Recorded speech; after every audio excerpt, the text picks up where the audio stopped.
Salut tout le monde, comment ça va bien?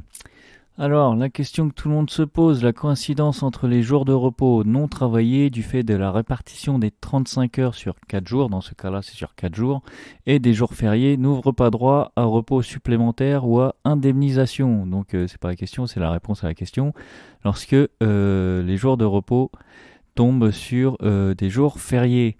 Donc c'est un arrêt de cour de cassation qui date déjà du 10 mai.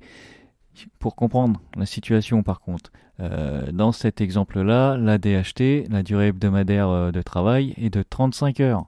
Elle ne dépasse pas les 35 heures. Ils sont sur 4 jours à 8h75, donc 35 heures sur les 4 jours.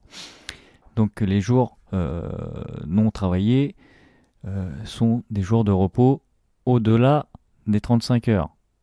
Leur durée de travail hebdomadaire est de 35 heures. Je commence à tourner en rond là. De ce fait, que dit la Cour? La Cour dit que l'accord d'entreprise, organisation et réduction du temps de travail du 22 juin 1999, en ce qui les concerne, prévoit une durée hebdomadaire de travail de 35 heures, c'est ce qu'on vient de dire, sur 4 jours. Ce dont il résulte que les 3 jours non travaillés issus de cette répartition des horaires sur la semaine constituent des jours de repos, qui n'ont pas vocation à compenser des heures de travail effectuées au-delà de la durée légale conventionnelle.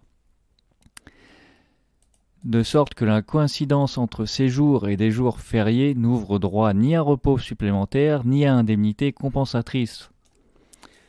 Donc voilà, lorsque les jours de repos servent juste à fixer une durée de travail de 35 heures, lorsqu'ils tombent sur des jours fériés, c'est perdu, en clair. Par contre, si vous êtes sur une DHT de 39, 38 et quelques ou 40 heures, lorsque les jours qui servent donc à rattraper le dépassement des 35 heures, là, éventuellement, la question se pose. Je n'ai pas la réponse à tout de suite maintenant dans cet arrêt-là, mais en tout cas, il est clair que sont considérés comme des jours de repos et non des jours qui ont vocation à compenser des heures de travail effectuées au-delà de la durée légale. C'est ça la distinction. Est-ce que ce sont des jours de repos simples, entre guillemets, j'ai envie de dire, ou des jours qui servent à rattraper le dépassement?